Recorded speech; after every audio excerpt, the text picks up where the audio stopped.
Hey guys, it's Vicki here, and I am going to talk to you guys about all this crazy mess that's been going on in the news. That's been the huge talk about, and I know a lot of people probably have questions and things that I am kind of sharing a different side of welfare.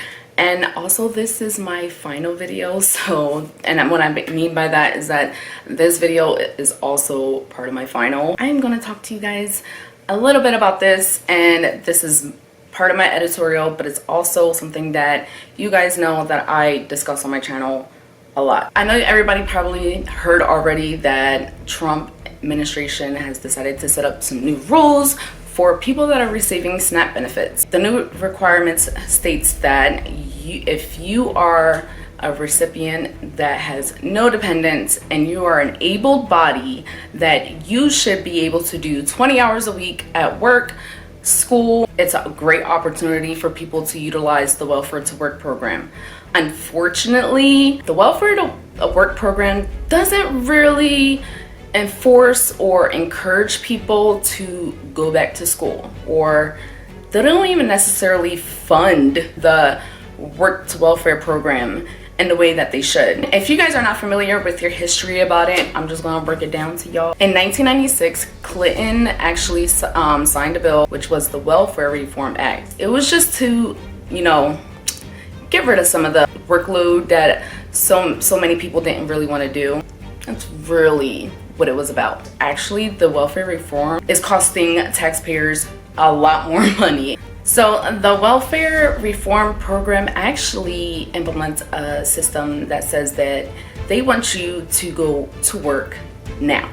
Like, as soon as you receive your paperwork that you have to go to this work to welfare program, specifically to get you to get a job, regardless of how much it pays, regardless of where you're at, educational status, your financial situation, they just want you to go to work. In 2002, there was actually a study done by Cooks County in Chicago, and it turned out that 33% of the recipients actually returned back to the welfare program, which is crazy because a study that was done in 2004 actually showed that it takes 3 years for someone to receive the maximum amount in earnings after doing the program, which utilizes job training and different skills so that people are able to obtain unemployment long term. But unfortunately, for some counties, there is no funding, and that's kind of the issue with the welfare reform, because it pretty much gives the counties the ability to put the funding where they want it to go. Less than 5% of the welfare budget that actually goes to different states and counties being used for the welfare to work program. So if somebody has no high school diploma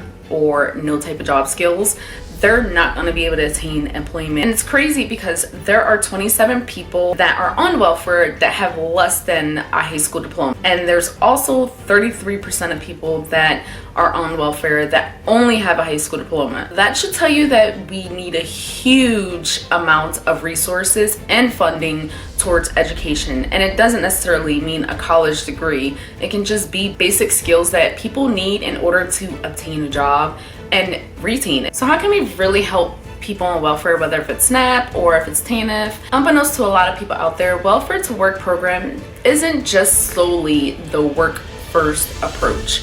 It's actually also have a few other umbrella programs underneath it. And then there's also communities out there that see the need and have nonprofit organizations that offer the same thing without needing to be on welfare. I spoke with Mary Turner, a coordinator at RAC, where I attend school, and I also interviewed Monica Gray, who is a skill instructor at an employment training center in Kentucky. And they both expressed to me that it's not so much just the lack of education that is affecting welfare recipients, it's also the lack of support at home, which actually hinders their ability to childcare, transportation, housing, which also may include domestic violence, and that also creates an even more concern for their mental health. And when I had a face-to-face interview with Mary, she told me that majority of the students that she deals with on a database are not fresh out of college. They're people that are single mothers who have 2 or more kids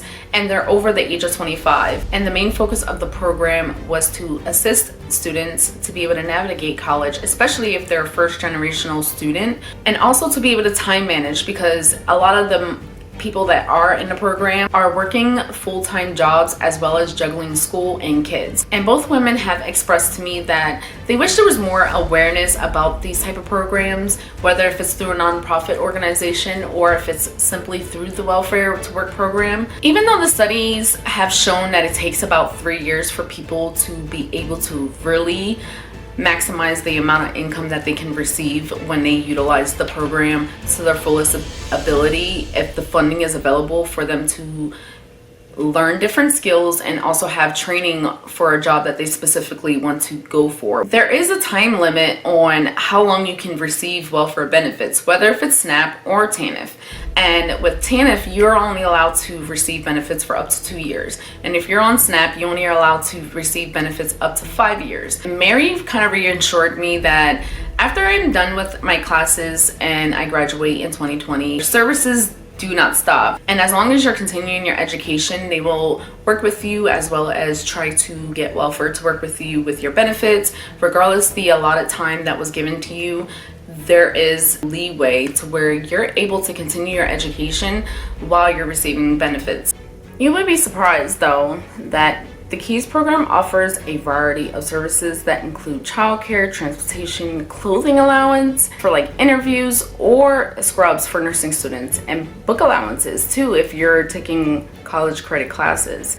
Whereas the Employment Training Center in Connecticut offers students drug recovery, housing assistance, and even help the students who don't have dependents but are the primary caregiver for a family member, which could hinder their ability to obtain employment by being able to provide funds for these students for in-home care or permanent assisted living. Are we really going to turn our backs on the importance of education? And it's not necessarily education. I mean like basic computer skills. We're in almost 2020, and people don't even have the basic computer skills to attain a job that pays more than $7.25. With the funds constantly being chipped away for the welfare recipients and the requirements forcing people to work, which I'm not totally against it, and it's not necessarily their fault. So how are people in poverty ever able to advance beyond the poverty line with their current education and skills? For the past decade, we have just been putting a band-aid on the problem by pushing the work first approach, which has caused 43% of Americans on welfare to be on the program for over 3 years. But then I just say that certain programs are not long-term. And what's crazy is that nearly 80% of those people that receive welfare benefits are actually working at least 30 hours a week. This has created the movement for Fight for 15. Come on. 40% of the fast food workers are actually over 25, with nearly 52% of them on some type of government assistance. Not surprisingly, 26% of fast food workers have kids, which puts more strain on the taxpayer to supplement the meals, hence SNAP, healthcare, medical assistance, housing, Section 8. We should be putting more funds into the welfare work program because it's not all that bad. It's just lacking funds. Utilize the program for job training, financial aid for a trade.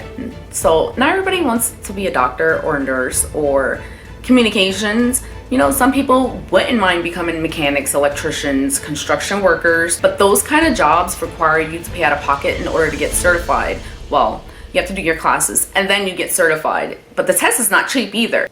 Instead of forcing Americans to accept poverty by telling them any job is better than no job, when they're going into a position that they do not like, they do not want, and it pays less than a living wage. So if we truly want welfare reform to work for us and lower the amount of people that are on welfare for more than 3 years, we need to start implementing a different approach. Why not invest more into it? If we are forcing Americans into the workforce program, they are losing out on opportunities to be able to build skills, leadership skills, typing skills, customer service skills, things that could actually benefit them in the long run, even if they just go through with it with the high school diploma, because it allows them to have an advantage over other people that don't have that opportunity. We first should focus on education, especially for an individual that doesn't have a high school diploma or just has a high school diploma, but if they're not really into it or they already have it, job training and internships, if they already have it and just don't have enough experience, the process is kind of ass backwards to me. I mean, we are pushing resume building, mock interviews before we even try to, you know, accelerate or advance people's education. This is not a decision that you can just be like, go to work, take whatever you can get, and that's the end of it. This is a serious decision. Americans that enroll into welfare from now on immediately fail. And the reason why I say that is because we're going to keep seeing the same faces repeatedly over and over again in the Work First Approach program, because it doesn't have long-lasting effects. Yes, on paper it looks kind of nice because it looks like people are just automatically getting into jobs and that seems like a success rate. However, they're not earning the maximum amount of income that they could. And this has been going on for over 2 decades. I mean, the bill was signed in 1996 and we still are not any better with the situation. If we keep allowing things to continue to progress the way it is now, it's gonna spill over into the next 10 years or even the next 2 decades. I don't see the good or bad in requiring able-bodied, don't have dependents, be required to work 20 hours, go to school, or do job training. I feel like it's a perfect opportunity for them to be able to better themselves. But I also feel like it's a setup because there's not enough funding in these programs to help people become self-sufficient. There's not enough skill building. There's not enough job trainings. There's not enough fundings for people who actually have to pay for a trade job to be able to obtain a job that they want to get into. I'm also hoping this video will catch the right person to where they will see that there's a bigger issue than having people on welfare. It has nothing to do with welfare fraud or people who are using drugs. It's more so has to do with the administration who does not want to deal with a whole bunch of work. So I hope you guys enjoyed and give this video a thumbs up. If you're new to my channel, subscribe, hit that notification bell, and I'll see y'all in the next video. Bye guys.